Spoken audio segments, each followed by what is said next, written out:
नमस्कार, स्वागत है आपका दीक्षा क्लासेस के YouTube चैनल पर। तो दोस्तों, पिछली क्लास में हमने बात की थी राजस्थान के प्रमुख संत और संप्रदायों की, तो उन्हीं को आगे बढ़ाते हुए हम चलते हैं दोस्तों। तो हमने राजस्थान के प्रमुख संतों के अंदर भक्त शिरोमणि मीराबाई के बारे में पढ़ लिया था, संत दादू दयाल जी के बारे में पढ़ लिया था, संत जाम्बो जी के बारे में पढ़ लिया था, गौरीबाई के बारे में पढ़ लिया था। तो आज हम आगे पढ़ने जा रहे हैं दोस्तों राजस्थान के प्रमुख संत, उन संतों में से संत पीपाजी। संत पीपाजी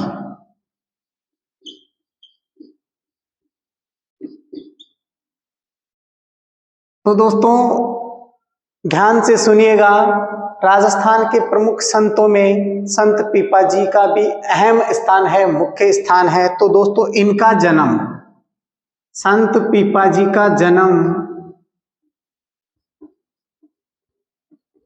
सन 1425 ईस्वी को, कब?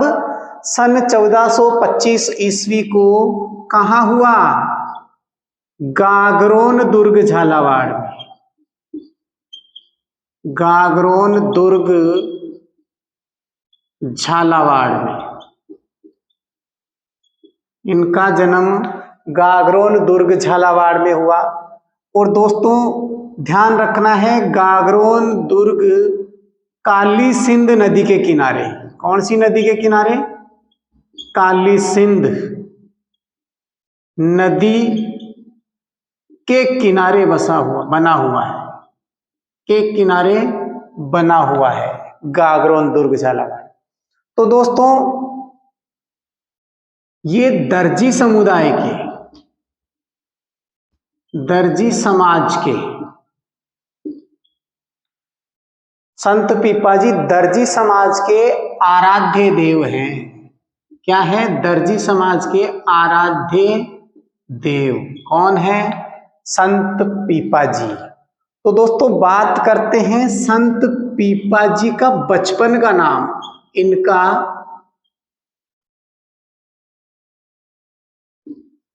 बचपन का नाम प्रताप सिंह था।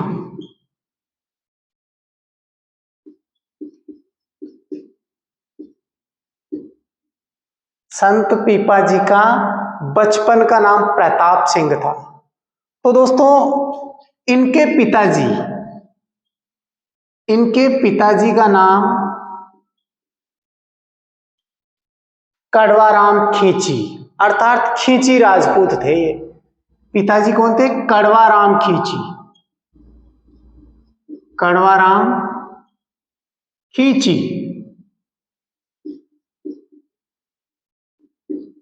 और दोस्तों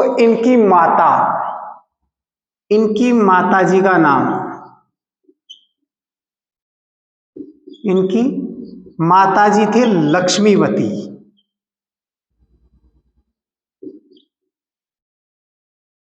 इनकी माताजी का नाम क्या था? लक्ष्मीवती। तो दोस्तों संत पीपाजी, इनके गुरुजी, संत पीपाजी के गुरुजी, इनके गुरुजी थे रामानंद जी। कौन थे? रामानंद जी,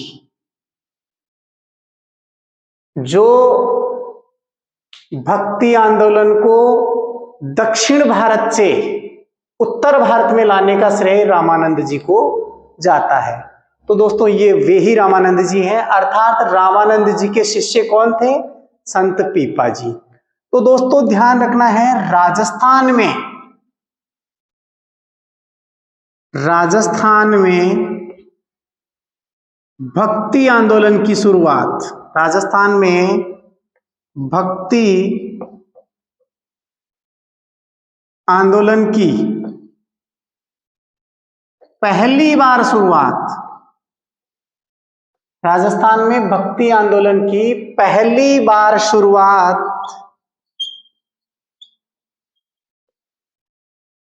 किसने की थी? संत पीपाजी ने। राजस्थान में भक्ति आंदोलन की पहली बार शुरुआत संत पीपा जी ने की थी।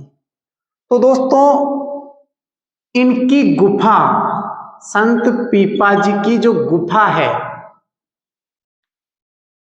अभी सन 2021 में जो पेपर लगा था पटवारी का, तो उस पेपर में यहां से एक प्रश्न आया था कि संत पीपा जी की गुफा कहां है। तो दोस्तों ये संत पीपा जी की गुफा है टोडा रायसिंग टोंक में, टोडा रायसिंग टोंक, टोडा रायसिंग टोंक में संत पीपा जी की गुफा है। मोस्ट इंपॉर्टेंट है दोस्तों, याद रखिएगा, आगे भी ये आपकी परीक्षा में पूछा जा सकता है। तो दोस्तों अब बात करते हैं संत पीपा जी की छतरी, इनकी छतरी। तो दोस्तों संत पीपा जी की छतरी गागरोन दुर्ग झालावाड़ में है। कहां है? गागरोन दुर्ग झालावाड़ में, गागरोन दुर्ग झालावाड़। अब दोस्तों याद रखिएगा, गागरोन दुर्ग झालावाड़ में इनकी छतरी है। यहां की एक खास बात है कि गागरोन दुर्ग झालावाड़ में इनकी कोई मूर्ति की पूजा नहीं की जाती, इनकी पगलियों की पूजा की जाती है। जिस प्रकार से रामदेव जी के मंदिर में रामदेव जी के पगलियों की पूजा की जाती थी, वैसे ही संत पीपा जी की छतरी जो गागरोन दुर्ग झालावाड़ में बनी हुई है, वहां इनके पगलियों की पूजा की जाती है, पगलियों की पूजा, पगलियों की पूजा की जाती है। तो दोस्तों संत पीपा जी का बचपन का नाम प्रताप सिंह खींची था। तो दोस्तों देखिए, ये बचपन में संत नहीं थे, संत बाद में बने, संत बाद में बने। पहले ये गागरोन के, गागरोन झालावाड़ के शासक थे, गागरोन झालावाड़ के शासक थे। संत पीपा जी प्रताप सिंह नाम से जानते थे, और प्रताप सिंह शासक कहां के थे? गागरोन दुर्ग झालावाड़ के, गागरोन के शासक थे। बाद में ये संत बने। तो शासक जब थे, इनके 20 रानियां थी। इनके कितनी रानियां थी? 20 रानियां थी, इनके 20 रानियां थी। तो दोस्तों इन्होंने क्या किया? 20 रानियां थी, तो इनकी सबसे छोटी रानी, संत पीपा जी की सबसे छोटी रानी थी सीता। संत पीपा जी की सबसे छोटी रानी सीता को इन्होंने क्या किया? साथ में लेकर के, और एक भजन मंडली चल रही थी रामानंद जी की, उस रामानंद जी की मंडली में शामिल हो गए। अपनी सबसे छोटी रानी सीता को लेकर के रामानंद जी की मंडली में शामिल हो गए, और वहीं पर इन्होंने रामानंद जी को अपना क्या बना लिया? गुरु बना लिया। वहीं पर इन्होंने रामानंद जी को अपना गुरु बना लिया। तो दोस्तों ये जब शासक थे, तब इन्होंने दिल्ली के शासक फिरोज साहब तुगलक को हराया था। किसको? दिल्ली के शासक, इन्होंने दिल्ली के शासक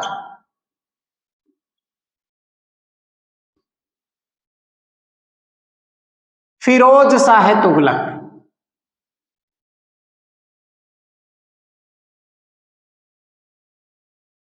फिरोज शाह तुगलक को हराया था।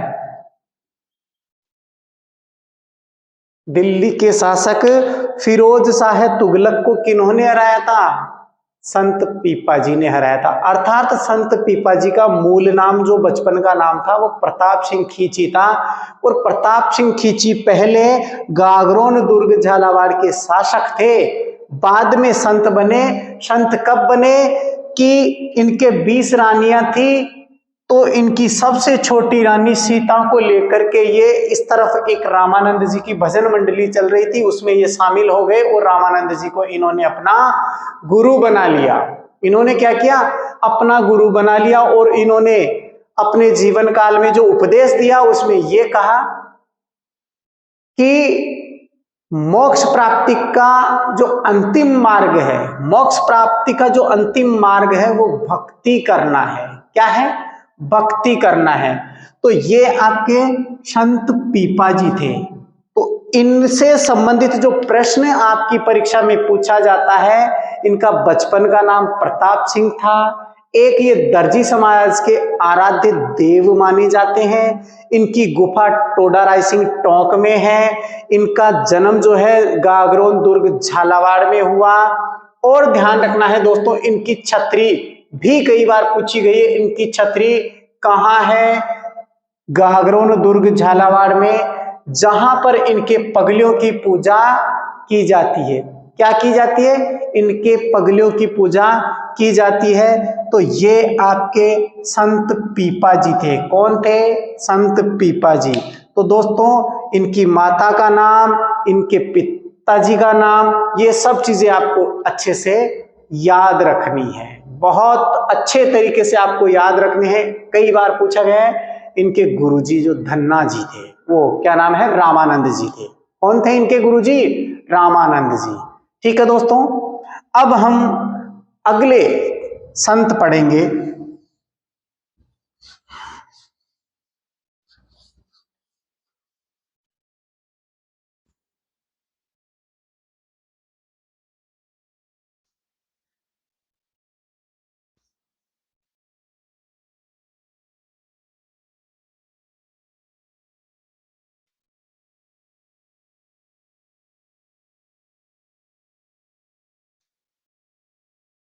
दोस्तों ध्यान देना है, एक बात और रह गई इनकी कि संत पीपा जी से प्रभावित होकर के, संत पीपा जी से प्रभावित होकर के टोडा रायसिंह टोंक के शासक थे सूरसेन।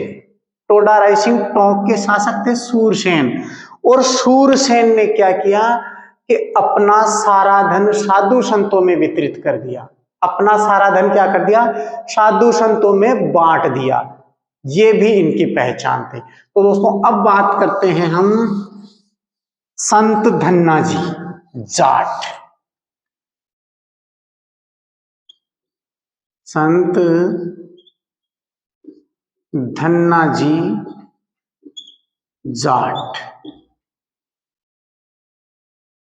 देखिए दोस्तों, संत धन्ना जी का जो जन्म है, इनका जो जन्म है वो हुआ धुवन गांव नागौर, धुवन गांव टोंक में। जन्म कहाँ हुआ? धुआं कला, धुआं कला टोंक में। संत धन्ना जी का जो जन्म है धुआं कला टोंक में हुआ और सन 1415 ईस्वी में। कब हुआ दोस्तों? सन 1415 ईस्वी में हुआ। तो दोस्तों इनके गुरुजी भी कौन थे? रामानंद जी। इनके गुरुजी थे रामानंद जी। इनके क्या थे? गुरु थे। रामानंद जी क्या थे? इनके गुरु। अब ये राजस्थान में भक्ति आंदोलन के दूसरे प्रवर्तक थे। राजस्थान में भक्ति आंदोलन के दूसरे प्रवर्तक, भक्ति आंदोलन के दूसरे प्रवर्तक संत धन्ना जी जाट को माना जाता है। तो दोस्तों इन्होंने क्या किया? भेदभाव मिटाने पर जोर दिया और गुरु की महिमा पर, अर्थात गुरु का महत्व ज्यादा बताया, गुरु की महत्ता पर बल दिया। किस पर? गुरु की महत्ता पर बल दिया। गुरु की महिमा बताई। और ये बचपन से ये भी संत नहीं थे, ये खेती किया करते थे। ये खेती करते थे, कृषक थे, खेती करते थे, खेती करते थे। और संत धन्ना जी शुरुआत में मूर्ति पूजा करते थे। शुरुआत में क्या करते थे? मूर्ति पूजा। मूर्ति पूजा शुरुआत में संत धन्ना जी मूर्ति पूजा करते थे, लेकिन मूर्ति पूजा करते थे, लेकिन अपने गुरु रामानंद जी के संपर्क में आने के बाद में इन्होंने क्या किया? मूर्ति पूजा को बंद कर दिया, अर्थात निर्गुण और निराकार ईश्वर को मानने लग गए। तो इनके लिए क्या आएगा? ये निर्गुण व निराकार, निर्गुण व निराकार,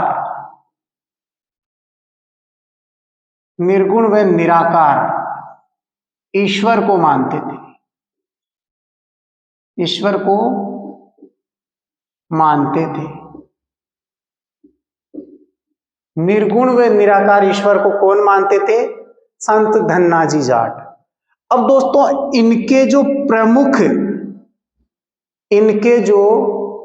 प्रमुख उपदेश हैं, इनके प्रमुख उपदेश सिखों के पवित्र ग्रंथ, सिखों के जो प्रमुख पवित्र ग्रंथ हैं गुरु ग्रंथ साहिब, इनके उपदेश गुरु ग्रंथ साहिब में, गुरु ग्रंथ साहिब में संकलित है, उसमें लिखे हुए हैं इनके उपदेश। तो दोस्तों गुरु ग्रंथ साहिब सिखों का प्रमुख धर्म ग्रंथ है। तो दोस्तों इनके सबसे ज्यादा जो अनुयायी हैं वो जाट समाज के लोग हैं। जाट समाज के लोग, जाट समाज के लोग कौन हैं? इनके सबसे ज्यादा अनुयायी हैं।